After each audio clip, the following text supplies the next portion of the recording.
हर घर की कहानियाँ टीवी। विनोद अपने परिवार, जिसमें विनोद की पत्नी लता, उसका बेटा अनुज और बेटी मीनू रहते थे। पूरा परिवार ही एक किस्म का डरपोक होता है जो हर किसी से डरता रहता है। एक दिन मीनू घर भागते हुए आती है और घर पहुंचकर सबसे बोलती है। मेरे पीछे कुत्ता पड़ गया था, मेरा डायपर गीला हो गया। नया डायपर है क्या घर में? नहीं, वो तो मैंने इस्तेमाल कर लिया था। बताया था ना आज मेरी मीटिंग है, तो मीटिंग में जाने के लिए डायपर तो लगेगा ही ना। माँ देखो ना भैया को, मुझे चाहिए था वो डायपर। अब मैं क्या पहनूं? आप जाओ मेरे लिए नया डायपर लेकर आओ, मुझे नहीं पता। क्या मैं बाहर जाऊं? नहीं नहीं, मैं बाहर गई तो मुझे अपने लिए भी डायपर लेना पड़ जाएगा। विनोद जी, आप ही जाइए डायपर लेने और सबके लिए ले आइएगा।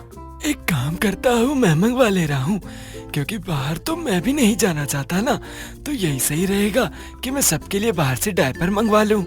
पूरा परिवार ही बाहर जाने से डरता है, लोगों से मिलने से डरता है, इसीलिए ज्यादातर वो घर पर ही रहा करते हैं। ऐसे ही कई दिन निकल जाते हैं। कुछ दिनों के बाद लता की पड़ोसन राधिका भागते हुए वहाँ आती है। अरे लता, एक बहुत ही अच्छी खुशखबरी लाई हूँ। हाँ ठीक है ना, तो थोड़ा प्यार से बता दो राधिका बहन, क्या खुशखबरी है? डरा क्यों रही हो? मेरे दिल की धड़कनें बढ़ गई थी। तुम भी ना बहुत अच्छा मजाक कर लेती हो। अच्छा वो सब बातें छोड़ो और ये बात सुनो, अनुज के लिए एक बहुत ही अच्छी लड़की का रिश्ता मिला है। लड़की हीरा है, हीरा। ऐसा रिश्ता ढूंढने से भी नहीं मिलेगा। ठीक है, फिर बात आगे बढ़ा दो। लता के परिवार वालों के अलावा डायपर वाली बात किसी को भी नहीं पता होती है। ये बात जैसे इनके परिवार की थी और परिवार में ही रहती थी। राधिका अनुज की शादी की बात आगे बढ़ा देती है और कुछ ही दिनों में शादी तय हो जाती है। और देखते ही देखते अनुज की शादी पारुल नाम की लड़की से हो जाती है और पारुल अपने ससुराल आ जाती है। बहू, अब से ये तेरा ही घर है। तुझे कभी भी पराया महसूस हो तो बिना कुछ सोचे समझे मुझसे बोल सकती है तू। मैं तेरी सास नहीं बल्कि माँ ही हूँ।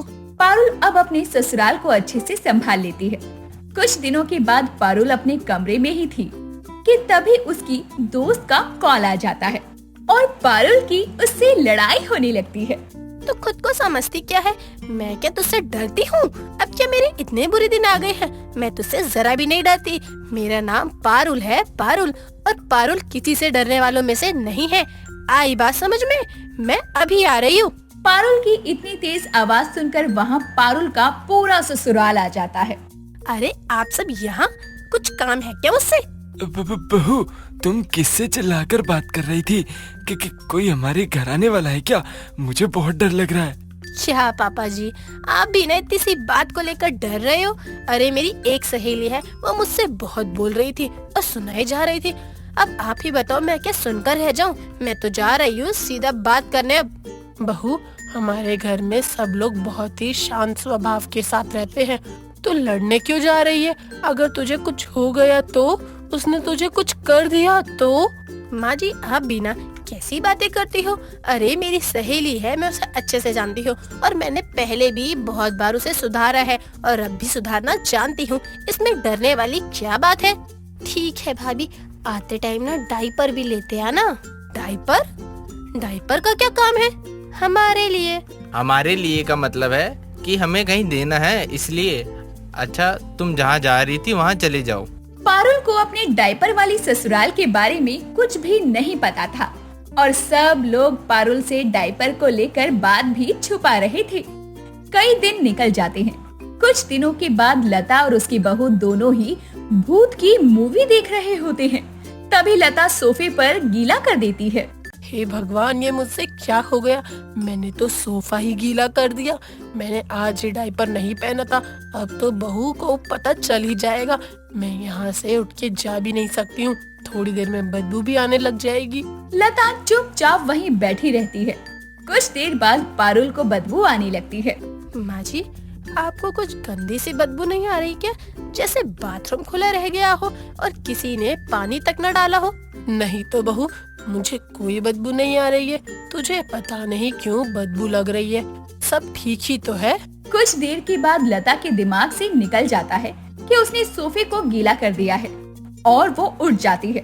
पारुल सोफे पर गीला देख लेती है। माँ जी, आपने सोफा गीला कर दिया और आप झूठ बोल रही थी कि कहीं से कोई बदबू नहीं आ रही है, जबकि ये बदबू आपके पास से ही आ रही थी।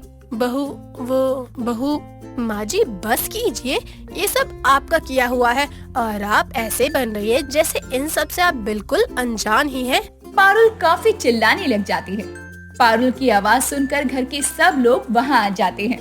क्या हुआ, ये इतना शोर क्यों हो रहा है? अच्छा, अब पूरी बात समझ आ गई कि उस दिन डायपर क्यों मंगवाया जा रहा था। बहू, इसका मतलब तुझे पता चल गया कि तेरा डायपर वाला ससुराल है। ओहो, बात ऐसी है कि मेरा पूरा ससुराल ही डायपर वाला है। पारुल को अपने ससुराल वालों का सच पता चल गया था, जिसके बाद पारुल अब खाने की चीजों में भेदभाव ले आती है। कुछ भी ऐसा वैसा नहीं खाने दे रही थी जिससे कोई भी डायपर का इस्तेमाल करे। मीनू को दस्त लग जाती है। मुझे दस्त भी अभी ही लगने थे क्या? वैसे भी आजकल भाभी इतने गुस्से में रहती हैं, पूरे घर में बदलाव कर रही हैं। अगर उन्हें पता चल गया कि मुझे दस्त लग गए हैं, तब तो वो मुझे बाथरूम से बाहर ही नहीं आने देंगी। अब क्या करूं मैं? एक काम करती हूँ, डायपर ही पहन लेती हूँ। हर कोई पारुल के डर से डायपर पहनना छोड़ रहा था, लेकिन अपने पेट से कोई भी बच नहीं पा रहा था और इस वजह से घर में हर जगह गंदगी रहती है। मैंने तो सब कुछ ट्राई कर लिया, लेकिन डायपर वाले ससुराल का अब तक मैं कुछ नहीं कर पाई। अब करूँ तो क्या करूँ, कुछ समझ नहीं आ रहा है। इन लोगों को अपने पेट पर कंट्रोल नहीं है, इसीलिए इन्हें डायपर का इस्तेमाल करना पड़ रहा है और इल्जाम अपने डर पर लगा रहे हैं। पारुल अपने ससुराल की असली परेशानी समझ जाती है और अपने पूरे परिवार का साथ देती है। कुछ दिनों के बाद पारुल अपने भाई अर्जुन को अपने घर बुलाती है और सब कुछ बताती है। भाई, अब आप ही कुछ करो, वरना डायपर वाले ससुराल में मैं पागल हो जाऊंगी। तू टेंशन क्यों ले रही है? अरे ये सब मन का वहम होता है। बच्चों से जैसे डायपर की आदत छुड़वाई जाती है, वैसे इनके साथ करना है। जब भी कोई भी डायपर का इस्तेमाल करे, बाथरूम में बैठा देना, फिर इन्हें बाथरूम में ही पेट खाली करना पड़ेगा। ऐसा करना सही रहेगा? हाँ, बिल्कुल सही रहेगा। ये चीजें बचपन से ही सिखाई जाती हैं।